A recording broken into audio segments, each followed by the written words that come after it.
अष्टापद पर आदिनाथ भगवान की देशना के बाद जब भरत महाराजा ने अपने 98 भाइयों को साधु वेश में देखा तो भरत महाराजा सोचने लगे, अहो मैंने ये क्या किया, मैं कितना लोभी हूँ, मैंने अपने भाइयों का राज्य भी ले लिया। अरे कौवे भी दूसरे कौवों को बुलाकर अन्न आदि का भक्षण करते हैं, जबकि मैं तो अकेला ही राज्य भोग कर रहा हूँ। इस प्रकार विचार कर भरत महाराजा प्रभु के चरणों में बैठकर अपने छोटे भाइयों को राज्य ग्रहण करने के लिए आग्रह करने लगे, यानी उन्हें फिर से राज्य संभालने के लिए विनंती करने लगे। भरत महाराजा की यह बात सुनकर प्रभु ने कहा कि भरत, ये तेरे बंधु महासत्वशाली है, इन्होंने महाव्रतों की प्रतिज्ञा स्वीकार की है, इन्होंने राज्य व संसार के भोग सुखों का सर्वथा त्याग कर दिया है। संसार की असारता को समझने वाले ये मुनि अब संसार के भोगों को स्वीकार नहीं करेंगे। प्रभु का कथन सुनकर चक्रवर्ती भरत महाराजा ने सोचा, ये मेरे त्यागी बंधु राज्य नहीं लेंगे तो कम से कम शरीर टिकाने के लिए आहार तो लेंगे ना। इस प्रकार विचार कर भरत महाराजा ने 500 बैलगाड़ियां भरकर आहार की सामग्री मंगवाई और उसने अपने मुनि बंधुओं को आहार लेने के लिए आमंत्रण दिया। प्रभु ने कहा कि भरत, मुनियों के लिए बनाया हुआ आहार आधा कर्मी होने से उनके लिए अकल्प्य है।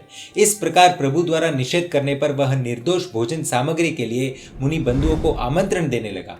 तब प्रभु ने कहा कि भरत, यह राजपिंड होने से मुनियों के लिए अस्वीकार्य है। इस बात से भरत को अत्यंत ही आघात लगा, जिसके बाद भरत महाराजा ने इंद्र को पूछा, लाए हुए अन्न आदि का श्रेष्ठ उपयोग क्या हो सकता है। इंद्र ने कहा, यह सब विशेष गुण वाले पुरुषों को दे दो। भरत महाराजा ने सोचा, साधुओं को छोड़ अन्य गुणवान पुरुष कौन है। फिर ख्याल आया कि वैराग्यवान श्रावक भी ऐसे ही गुणवान होते हैं, अतः उन्हीं को देना योग्य है। इसलिए भरत चक्रवर्ती अपनी नगरी में लौटकर श्रावकों को बुलाकर कहते हैं कि आप कृषि आदि काम छोड़कर आराधना में तत्पर रहें। आप सदैव मेरे घर पर ही भोजन करें और हमेशा मुझे सावधान करते हुए कहे, जीतो भवान वर्धते भिस्तस्मान माहन माहन, यानी कि आप हारे हुए हैं, भय बढ़ता है, अतः मत मारो मत मारो।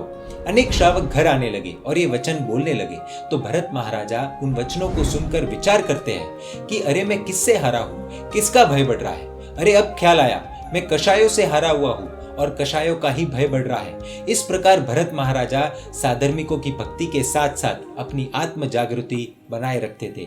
6 खंड के अधिपति भरत महाराजा की कुछ इस तरह की थी आत्म जागृति। 1000 वर्ष न्यून 1 लाख पूर्व वर्ष तक, यानी कि 1 लाख पूर्व वर्ष में 1000 वर्ष कम, इतने वर्षों तक पृथ्वी तल पर विचरण कर श्री ऋषभदेव प्रभु ने हजारों लाखों आत्माओं को प्रतिबोध देकर उन्हें सन्मार्गगामी मोक्ष मार्गगामी बनाया। प्रभु के परिवार में 84,000 साधु, 3 लाख साध्वियां, 3 लाख श्रावक, 5,54,000 श्राविकाएं थी, 4,750 14 पूर्वी, 9,000 अवधि ज्ञानी, 20,000 केवली, 600 वैक्रिय लब्धि वाले, 12,650 मन पर्यव ज्ञानी थे। अपने अंत समय को निकट जानकर ऋषभदेव प्रभु अष्टापद पर्वत पर पधारे। वहां प्रभु के साथ 10,000 मुनियों ने 6 उपवास पूर्वक पादोपगमन नाम का अनशन किया, अर्थात वृक्ष की तरह अटल स्टैचू होकर अनशन करना। प्रभु द्वारा अनशन स्वीकार के समाचार मिलते ही भरत महाराजा भी अपने परिवार के साथ अष्टापद पर्वत पर आ गए। पर्यंक आसन में बैठे प्रभु को देखा, 3 प्रदक्षिणा दी और फिर प्रभु के चरणों में बैठ गए। तीसरे आरे की पूर्ति में 89 पक्ष बाकी थे। माघ कृष्ण 13 का दिन था। उस दिन अघाती कर्मों का क्षय कर प्रभु ने शाश्वत सिद्ध पद प्राप्त किया।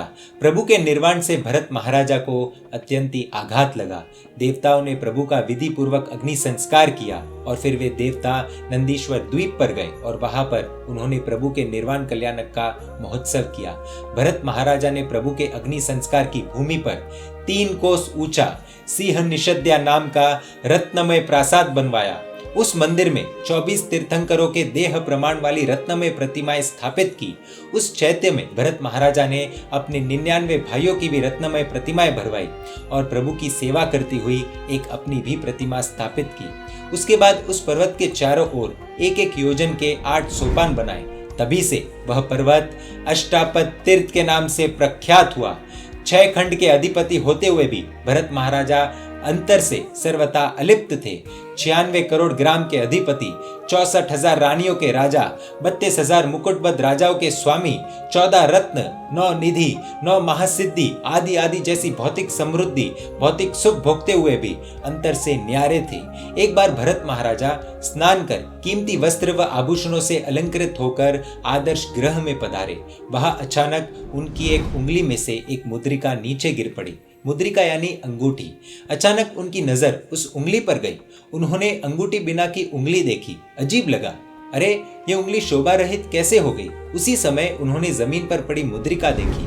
वे सोचने लगे, क्या दूसरे अंग भी आभूषण के बिना इसी तरह शोभाहीन होंगे। इस प्रकार विचार कर वे अपने शरीर पर से एक एक आभूषण उतारने लगे। मस्तक पर से मुकुट उतारा तो वह मस्तक शोभाहीन लगने लगा। कानों में से कुंडल, गले में से हार, हाथों में से भुजाबंद, पैरों में से कटक निकाल दिए। सोचने लगे कि अहो, इस शरीर को धिक्कार हो। आभूषणों की वजह से शरीर की शोभा है, बाकी अंदर तो मल, मूत्र, विष्ठा आदि अशुद्ध पदार्थ रहे हुए हैं। जो मनुष्य विषयों का त्याग कर इस शरीर द्वारा तप आदि की साधना करते हैं, वे ही इस शरीर का वास्तविक फल पाते हैं। इस प्रकार अनित्य भावना भाते भाते क्षपक श्रेणी पर आरूढ़ हुए और वहां पर घाती कर्मों का सर्वथा क्षय कर वितराग केवली बन गए। उसी समय इंद्र का आसन कंपित हुआ। भरत महाराजा ने पंचमुष्टि लोच किया और शमन वेश स्वीकार किया। उसके बाद इंद्र ने उनको वंदना की। उसी समय भरत महाराजा के आश्रित 10,000 राजाओं ने भी दीक्षा ली। इंद्र ने भरत के पुत्र आदित्य पशा का राज्याभिषेक किया। भरत केवली ने 1 लाख पूर्व वर्ष तक पृथ्वी तल पर विचरण कर अनेक जीवों को प्रतिबोध दिया। उसके बाद अष्टापद तीर्थ पर 1 महीने का अनशन कर शाश्वत मोक्ष पद प्राप्त किया। देवताओं के साथ इंद्र ने उनके निर्वाण का महोत्सव किया। ब्राह्मी और सुंदरी साध्वी जी का भी अष्टापद तीर्थ पर मोक्ष हुआ। बरहेसर सज्जाए के अन्य वीर महापुरुष महासतियों की कथा हम आगे देखेंगे। हम जिन्हें टीवी मूवीज में देखते हैं वो हीरोज नहीं है, वो हमारे आदर्श नहीं है। हमारे सच्चे हीरोज ये हैं और इनकी वीरता को देखते हुए इन्हें हम हमारे आदर्श मान सकते हैं। परमात्मा के आज्ञा विरुद्ध कुछ भी कहा हो तो मिच्छामि दुक्कडम। जय जिन शासन, जय महावीर।